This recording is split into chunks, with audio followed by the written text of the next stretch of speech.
I will be able to like answer a lot of your questions because I always like my conversations to be two-way conversation. So not just me talking down on you, but you also can ask me a lot of questions. So, but one thing I want to say is that like 20 years ago, I was also in Ilorin. It is called Kwara State Polytechnic. I just got my admission to computer science at Kwara State Polytechnic Ilorin. And at the time, it's the time that computer science is getting to become a little bit of an attraction. Even though at the time there wasn't like a lot of money and things like it is today, but I can tell you that it is the best decision of my life actually to study computer science and to work in tech. So because of that single decision, I can tell you for free that I've been able to work with a lot of big organizations across the world, in the UK, in the US, in Germany. I've been featured in several international books, speak in a lot of international conferences, and also I do technical writing and a lot of things, and I'm actually doing well for myself. But I'll let you know that it has always not been like this. I was just like a young person, like a lot of you also, wasn't sure what I want to do.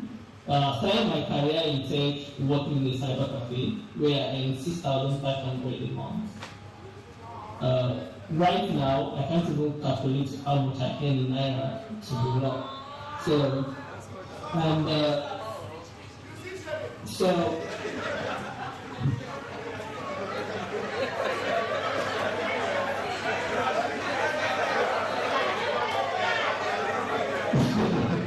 don't worry, I'm not going to tell you, but definitely.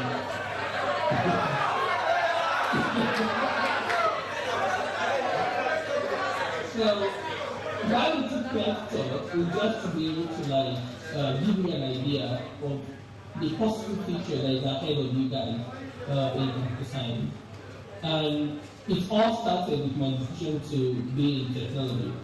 And I tell you, 25 years ago when I started in tech, a lot of people were laughing at us. Like, we were named, what are these guys doing? Carrying bags with laptop up and down. We sleep in the cyber cafe just to be able to browse, to learn how to code. There was no internet like you guys have it right now. A lot of you have phones that you can use to even code. At that time, most people we have is desktop computers, and the only desktop time you can get is in the cyber cafe. Even my first website was launched inside the cyber cafe, and I even uploaded the virus with that website to go to this server. And they called me from the US, and they were like, Peter, you upload the virus in our server. And I was just like, so sorry, because I have to use a computer, a public computer. And that was how hard it was in the beginning. But I can tell you for free that today you guys have much more powerful resources that you can actually use to learn to be whatever you want to be in tech today. Those years were really difficult than it was today. So imagine for you guys starting now, you could even become more better and more greater than any of us guys have been. And truly, there have been amazing software engineers, computer scientists in Nigeria that are doing great. So a lot of them, my friends, a lot of them will put some amazing startups together in Nigeria or move abroad. Some of them also are abroad creating amazing companies. So I want to tell you that just congratulate yourself because you are part of this evolution that is currently swaying the world. So as being a computer science student, it's that foundation that you need to be a great tech person. And today I'm going to be sharing with you a lot of amazing things, a lot of amazing changes that we are having in tech, and how you can actually prepare yourself for those future. And if you look at it very well, it's not really a future anymore. It's something that is already here, just like the person that introduced this session said. The future is here, like we said, but it's not evenly distributed, like someone said. So, for instance, look at ChatGPT today. Everybody, anyone all over the world can use ChatGPT, and the work ChatGPT is doing is so profound and really amazing. And what is the it that is behind this all the technology that we are seeing today is still the basics of computer science. So one of the things I wanted to implore you before I go on to tell you about the future, I want to tell you also about now. So because we don't build the future on vagueness, we don't build the future on uncertainty.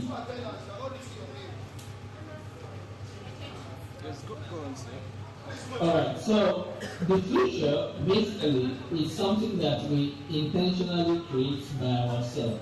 Let me give you an example. You're not just in this computer science course today by mistake. You were here because number one, you go to primary school, and then you went to secondary school, and then you probably wrote the exam, and then you were selected, and then you got your admission. So all of the things that you are creating step by step have created the future you are experiencing right now.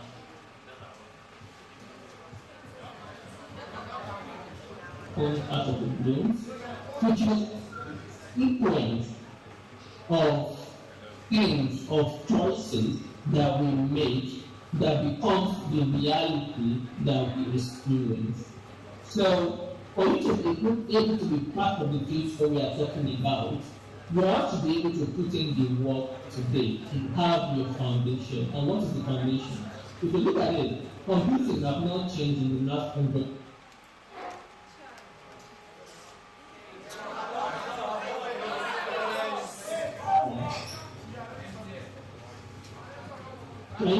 Can you hear me? Okay. So, thank you. So, computing have not really changed in the last 100 years. Everything we are doing today is still the one and there is talking to machines. So the only thing that have changed basically is the application of computer and the computer processing power and the innovation that we have. You know, for instance, if you look at it, I don't know most of you that know in the past we used to have laptops that have like 150 MB of RAM. We used to use flat desktop that used to use floppy disk in the past. But today, these innovations have brought to the fact that we have phones that are 250 gigabytes of disk on them, on a phone. That is the capacity of the laptop. So now, because of all of this new processing power that we have, it allows us to be able to engineer and innovate machines to do things faster and quicker. That means the 0-1 that we implement using computer science strategy can then be done really quickly and really fast, and then we can innovate on all of those things. So, if you want to succeed in this future I'm going to talk about today, you still need to learn the fundamental. A lot of people will tell me, Peter, I want to become a software engineer, I want to learn AI, I want to learn blockchain. What do you think about data analysis, machine learning, and all of these things? They are very nice, and there's nothing wrong with it. But that foundation, if it is not there, it is very, very hard for you to learn any other kind of innovation that you want to learn. For instance, every machine learning, every AI, every blockchain technology that you see, they need two things to be able to work. Number one, they need data structure. So your data structure skills is very, very important. Number two, they need algorithm. Right? Algorithm is a set of instructions that make data structure work in the way that it wants to work. So all of this foundational knowledge of data structure and algorithm, they are very, very key and they are very, very essential to be succeed in anything we are going to be doing as a computer scientist. So I'm going to employ you. Take all of your courses you are doing currently, you are already in school, take it seriously. I've had a lot of mentees from around the world. And I have some mentees that they've been building software, some of them have jobs abroad, but they are still students. And they asked me, Peter, school is getting boring to me.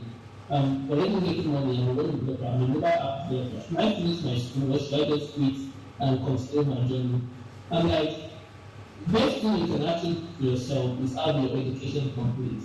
Because even though the skills you have can make way for you and let you get a job because you're applying that skill. But your certificate is going to give you much more opportunity than your skills will not give you. I will give you an example.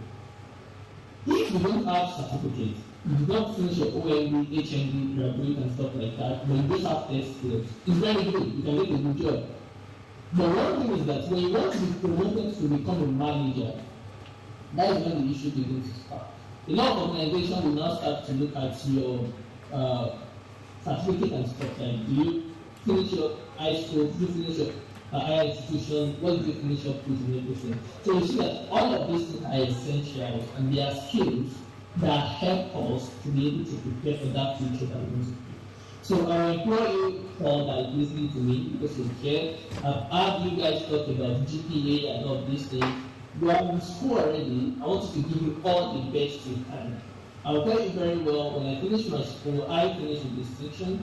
Even though a lot of organizations have never asked me for my certificate before, but that finishing with distinction, give me some level of confidence in myself.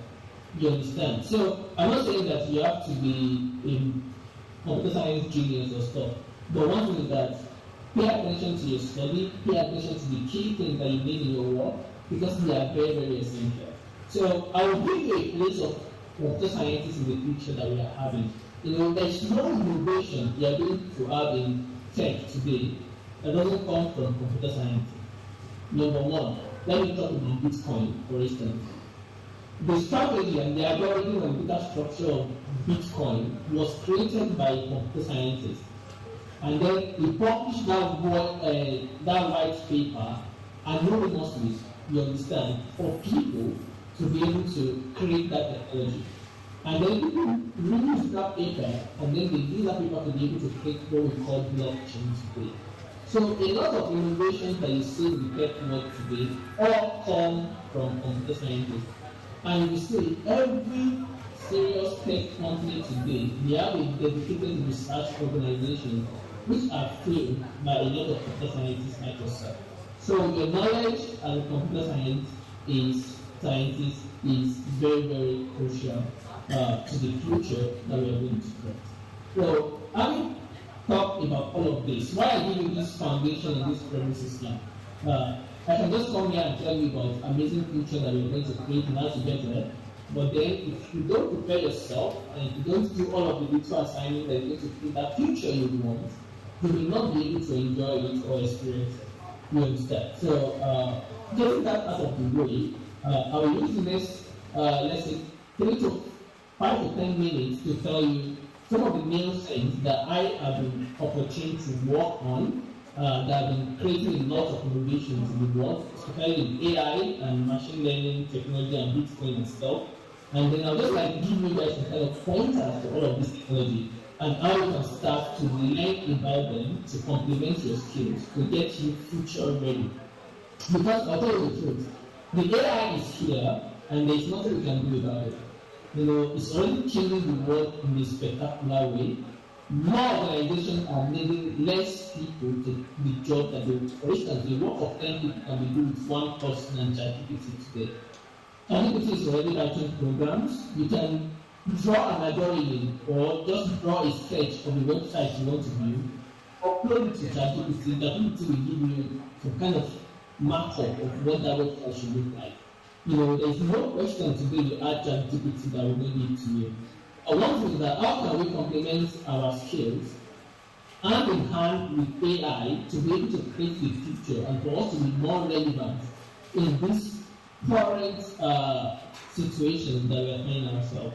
And one of the things I've noticed is that people that have the fundamental skills will continue to scale. Because number one, AI also makes people to build them. And our future, our country is counting on software engineers like you to be able to create this new innovation and these new algorithms. And how can you create them? All of the data algorithms are very, very key because these are the fundamental knowledge that you need to be able to innovate. So, innovation is like a good building blocks, right? So, for you to be able to innovate properly, you need to have the fundamental skills to put that building blocks together. Except you're just going to be users like other people's technology. But for you to be able to create your own technology, you have to master the fundamentals. That's very good. So, over the past year, I have worked with a lot of innovative organizations, and our 10 innovative things that we use innovations to do in this field. So, one of the company I work with is called Privacy. And what we do is actually, imagine in your school, it is going to be flooded in the next 24 hours. We've had like a flood experience in some places around the world currently. For instance, there was one that happened in Bayelsa recently that claimed a lot of lives. So what this organization, what they do with machine learning is they use machine learning to build a solution to be able to predict if it's going to be flooded in anywhere in Ebonyi State, for instance. That algorithm can tell you with precision that, okay, this is so straight, or this is so placed in the body, in less than 24 hours, it's going to get flooded. And then we can send an alert to those people living in that area, and those people can prepare for that disaster. And that is how amazing that technology is. So imagine a lot of things that we can use technology to do. A lot of people that cannot even speak, now they're using technology to be able to translate words for them to test or test words, and which is really amazing. So today I have 4 things that I really want to talk about. So number 1 of them is called quantum computing. How many of you have heard about quantum computing before? Just raise your hands if you have. Yeah, that's good. So, a quantum computing actually is just like similar to the computer that we have today, but it's just much faster. Look at the machines we have today, some of the best machines we have. Their computational system capacity is just to do 1 and 0. And the combination of 1 and 0 is not a limit in which you can take it to. So, quantum computing takes this power into the further. Just a way that it can even compute more than just 1 and 0. So it can represent value more than just 1 and 0. So this makes quantum computing really, really hard. So right now, a lot of the algorithms or a lot of key cards stuff that we have today in terms of encryption, that anything that you encrypt with a normal computer today, if you use a quantum computer to process that encryption, you are going to break that encryption. And that is how powerful and very fast quantum computing is. So this is an area that I think that a lot of us should start researching into. There's a lot of organizations that are researching on quantum computing already. So you don't have to have quantum computing in your house to be able to learn about quantum computing. When I started 25 years ago, I didn't have a computer in my house. I was just reading about it for this research. So you can be a research area, you can do your final year project on the research investigation on the power of quantum computing. You can do a peer group assignment, you can do a research together, just to know about how quantum computing works. Because this knowledge is very, very important. And in the next 5-10 years, you'll be seeing more people writing code, developing for quantum computing.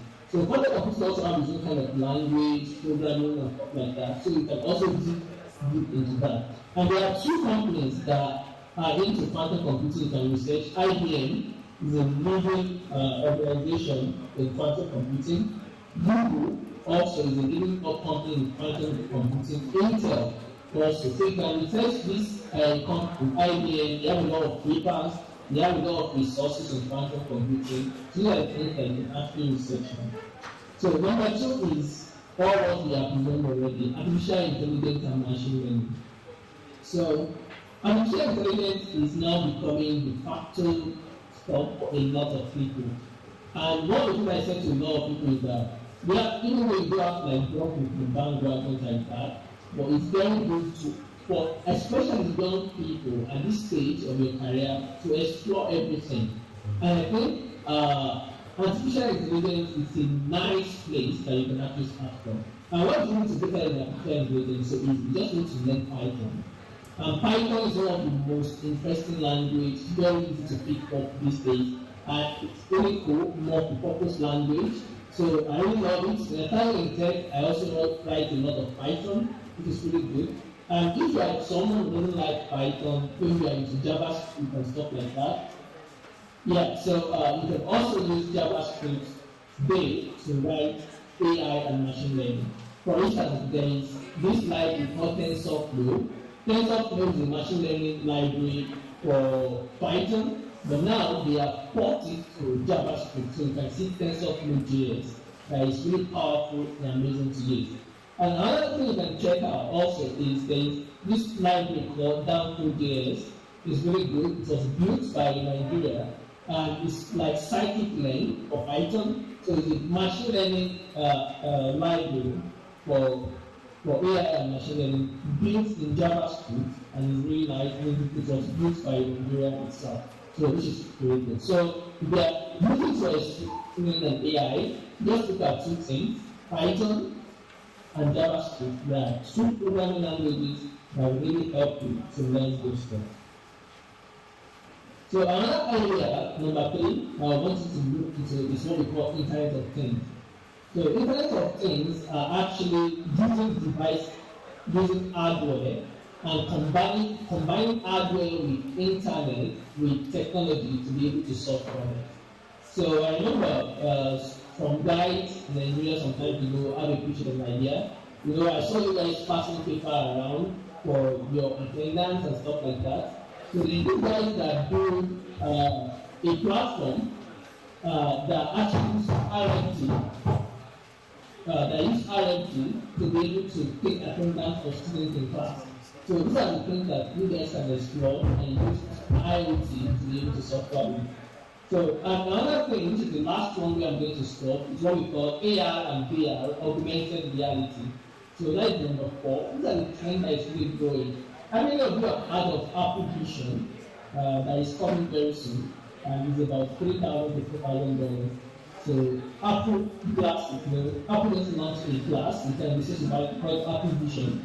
So and it's really great, and it's bringing augmented reality into computing.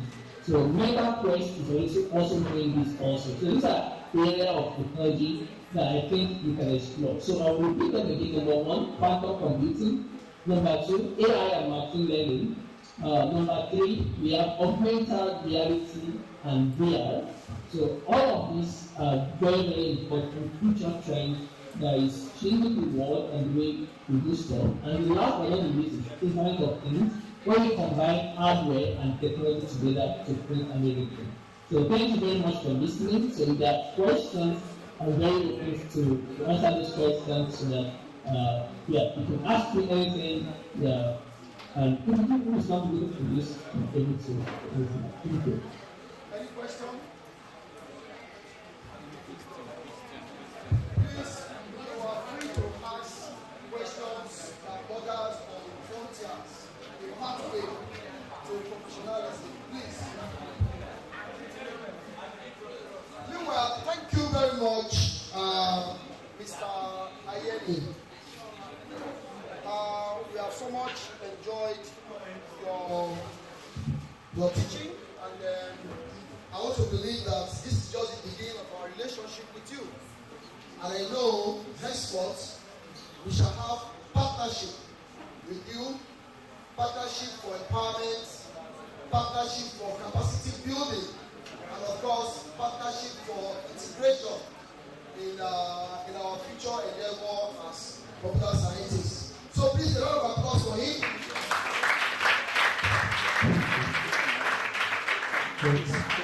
So there's someone, any other person with question. So I'll let us know how many questions we can ask him. Any other person to join? Yes, stand up. Join him. The last person. Wait.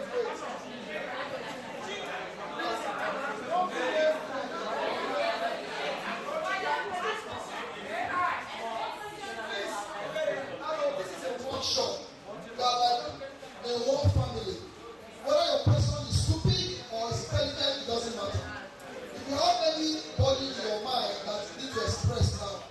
opportunity. Ask.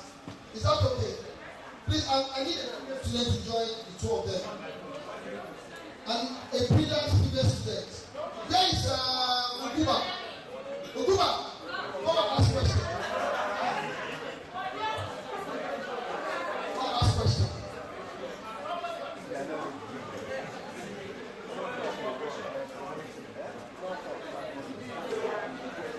Yeah, please ask your question. Please, my question goes to Internet of Things. So I'm a little bit confused because I've been studying about this Internet of Things, just like an advancement of things that are coming up and this quantum computing. And you say this quantum computing you can use it in developing of AI, just like Python and JavaScript.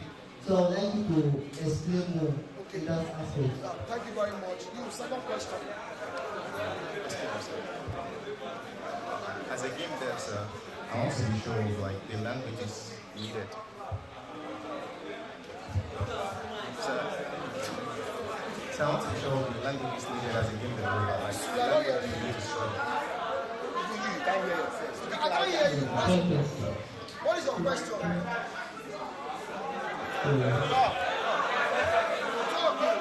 Sir, as a game developer, I want to know the language. Game developer. As what? Yes. Where? Game developer. Yes, sir. As a game developer. Yes. I want to know the languages required, needed for Okay. game dev. For game development. All right. Thank you very much. Ask your question.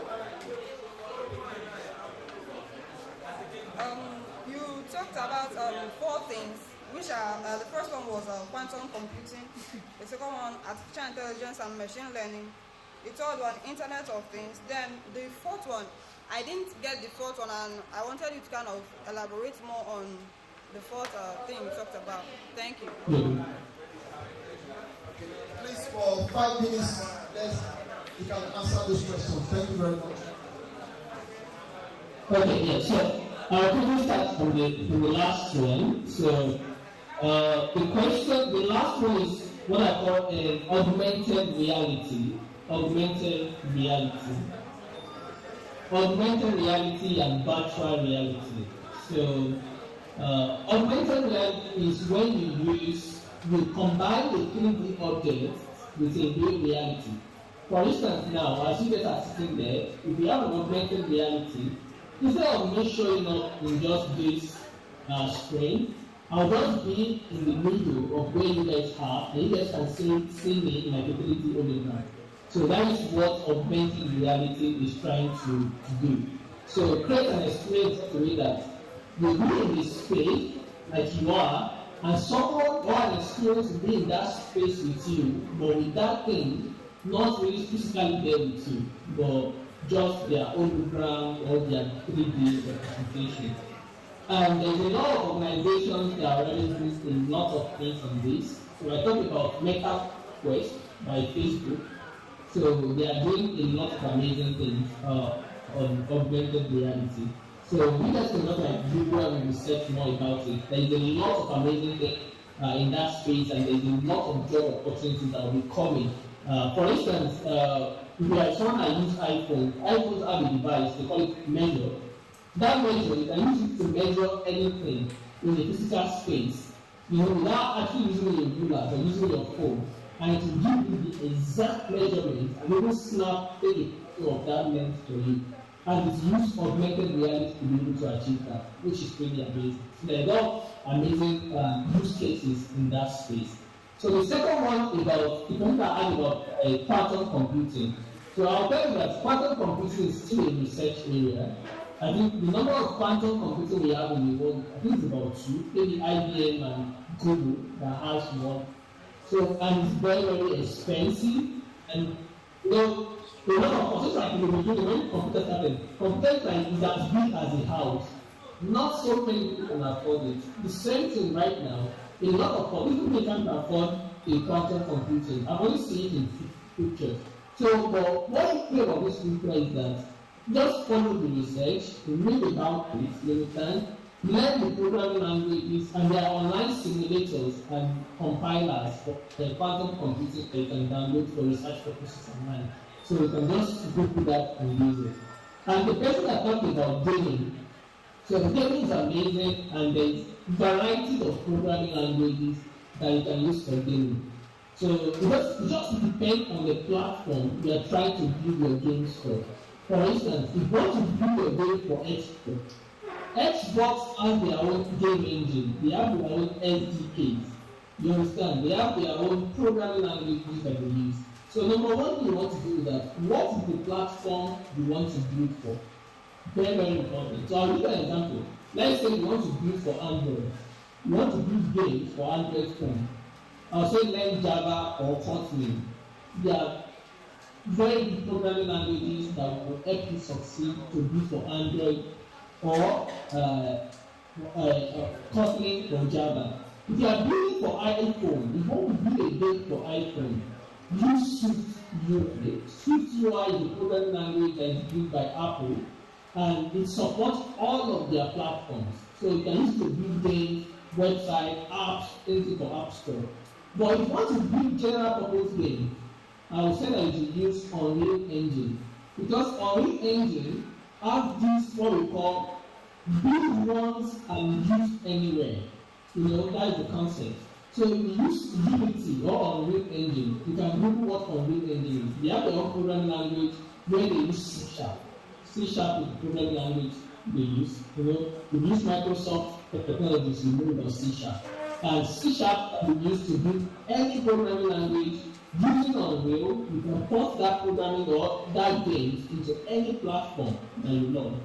So those are just the things I feel are going to help. I hope that answers all of the questions. Yes. Well, thank you very much, Mr. Peter Ayeni. I must say that we are privileged to learn from you this afternoon. There's a saying that the world is a global village, simply because information travels across borders. So we can see the reality of the world becoming a village. We are somewhere in the UK, so many distance away from us, and you are able to tell us areas that really benefit us as students and as faculty of computer science. So please, we want to add more to this relationship. We want to, on behalf of NACOS, add your name to our Hall of Fame. We have Hall of Fame where we put names, personalities that are important to us. So please, we want to appeal, we want to beg you that if you don't mind, we are going to add your name to our Hall of Fame. And in so doing, maybe you could partner with us in some areas, maybe you could give us some donations, computers, anything that can really help us as students.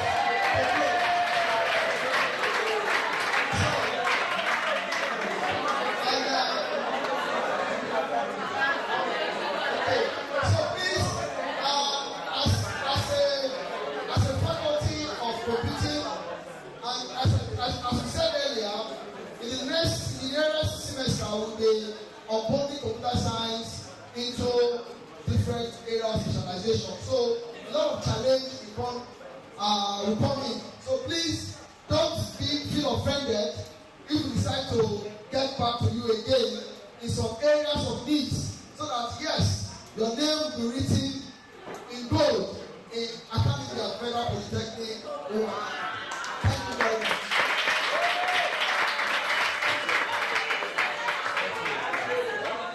So maybe you have one last word for us as we log out. Yeah, so thank you very much. I really appreciate it. I'm really humbled. For me also, like I said, yeah, anything I can do to give back, to talk to young people, I always have the opportunities.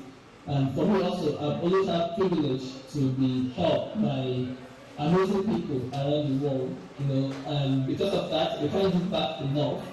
So I've mentored a lot of young people from across the world, in Africa, Nigeria, US, and other places in Europe. So it's something that I do from the bottom of my heart.